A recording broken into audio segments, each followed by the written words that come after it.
Welcome to Quits Gaming. My name is Silvermorton. Today we are playing 1000 Lies, which is a free game I downloaded and I know nothing about, as seems to be usual with most of these games I play. So, much like the origin of our dreams, three youths forged their friendship out of an unclear beginning. The innocence of their childhood souls knew nothing of the ulterior motives that the jaded mind of an adult might have. It's a pity that no decision knows a virtue, a fabrication which lies beyond the chromatic spectrum of consequences that adults insist on simplifying only as either black or white. So they maintain that lies should not be told. Lying is wrong. With empty words, they wage their futile battle against human nature, pretending to know what they speak. It's ironic how, rather than erasing lies by teaching us not to fabricate falsehoods, we learn to make them better. After all, who honestly seeks the truth? We only open our ears to the confirmation of our own biases. And that's strange, because in my opinion, there is no one who is more sincere with their words than the greatest liar of them all.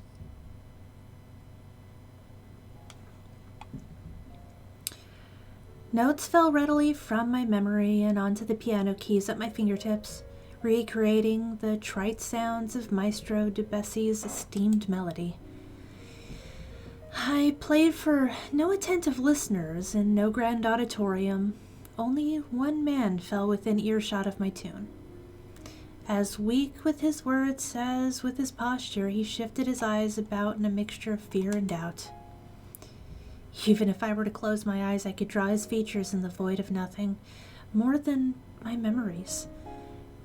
Every feature, every pulsing movement, the signs on his face that age yet had to win its long battle against his youth. I can still taste the crisp, bittersweet flavor my mind gave to the air on that day I found him, staring so intently at the starry sky as if he wanted to leave the rest of the world behind. The infamous night, quietly overseen by Maestro Debussy, would change everything forever.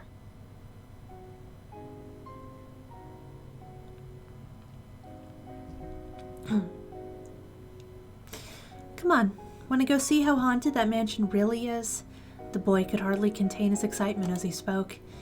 His two friends, his only audience, frowned in response, reluctant to give him their answer. They couldn't be fooled by such superstitions as ghosts, nor were they motivated to spend their time disproving their existence. Yet, somehow, they just couldn't find it in themselves to say no to their eager friend, perhaps due to his eloquence, or, to be frank, his persistence. Their entrance was heralded by abandoned spiderwebs, ramshackle walls, and frayed curtains. Unfortunately, there were no specters to speak of. The boy had little need of his ghosts now, though, for the trembling sights of fear that gripped his friend served more than adequately his entertainment for the day. So our intrepid leader took point, taking his exploration party deeper into the dust-veiled interior of the old mansion. He brought his attention to a single book laid atop an aging podium, a sure sign that no pages of content were more worthy of reading than those found within this centerpiece on display. Its words were still legible, if only just, and apart from the rest of its treatise on keeping close relationships unbroken, it offered a dire warning. Desecrating that which does not belong to you will bring nothing but punishment. That which you love will inevitably become the greatest of your fears. When, during the syzygy, 3 elements must become 2, which one will you discard? If it had been a spell from a witch's book, the 3 youths lacked the knowledge to understand it. Nonetheless, they would soon regret ever having brought to life the words upon that page.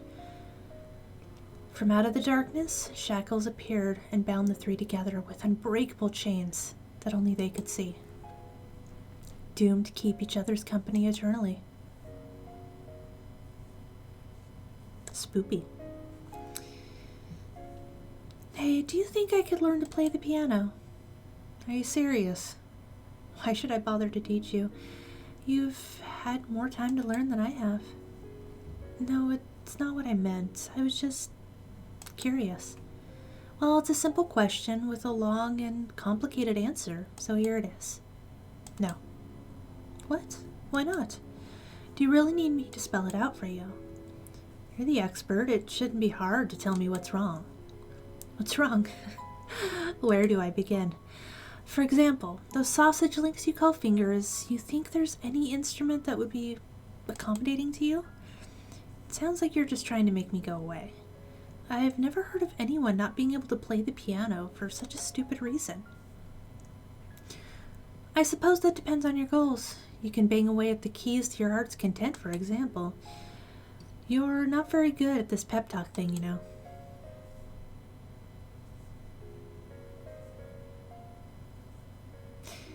It was a strange spell which bound the three youths together.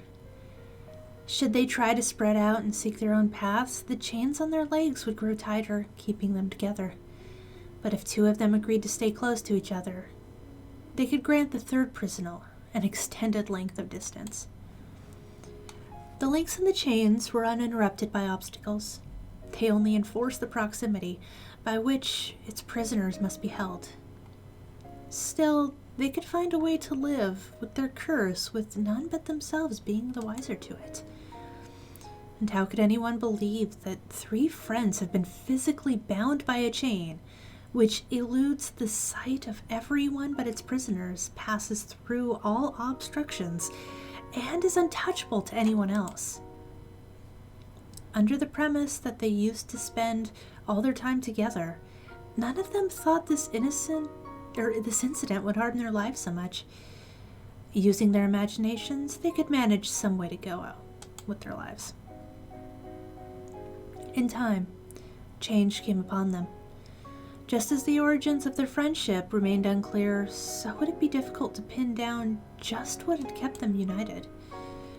The light of their childhood innocence would die a slow death, or perhaps even that innocence was another lie fabricated to disguise their selfishness. These were the thoughts which plagued the leader's mind as he began to silently observe the faces of the ones he once called his friends, who had now become unrecognizable to him. And unable to find the words to form an apology, he chose to simply run away.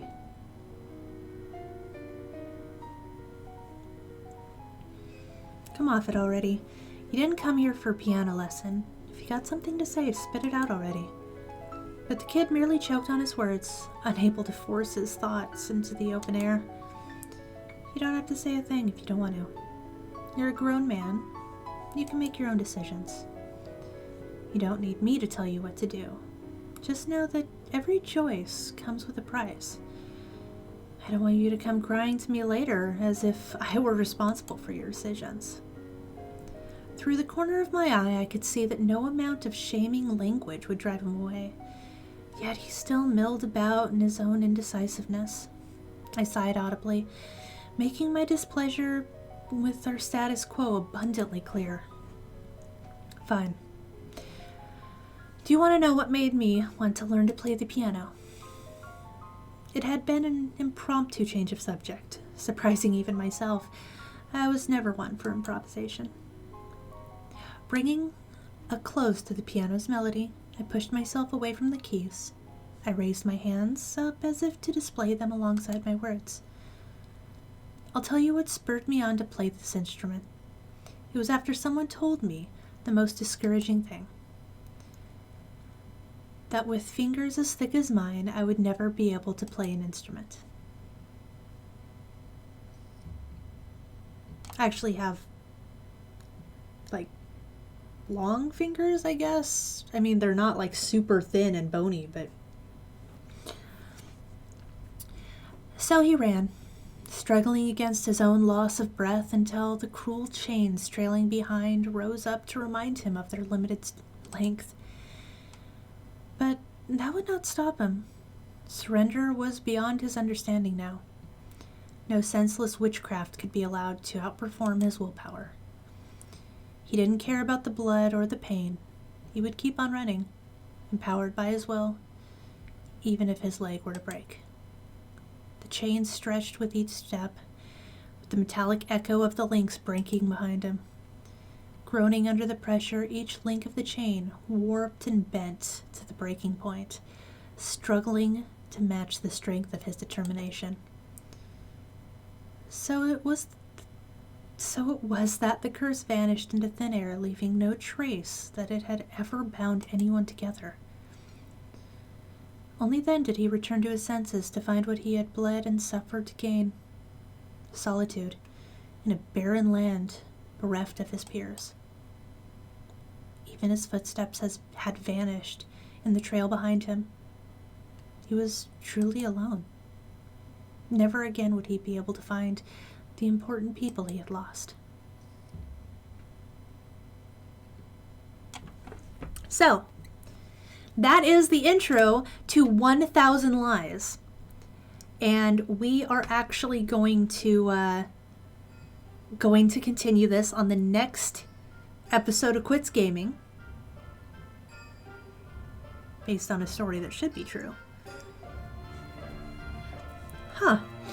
So we are actually going to continue this story on the next episode. Let me know what you think in the description below. If you have any questions, comments, concerns, suggestions, anything like that. Thank you for joining me on Quits Gaming, and I will see you on the next episode. Hey guys, I'm Bear. I'm Silvermore. And thanks for watching our video. If you like what you see, why not like, comment, or subscribe by clicking the button to the bottom of this video. Or you can check out our other social media sites in the description below, or on this beautifully illustrated picture that Bear drew. So we'd like to give you guys thanks for everything. And if you like what you saw, try looking at some of the other videos. Always open to suggestions, so feel free to let us know if there's anything you'd like to see us play. Thank you for joining us again, and we will see you on the next episode. Mwah. Bye, babies.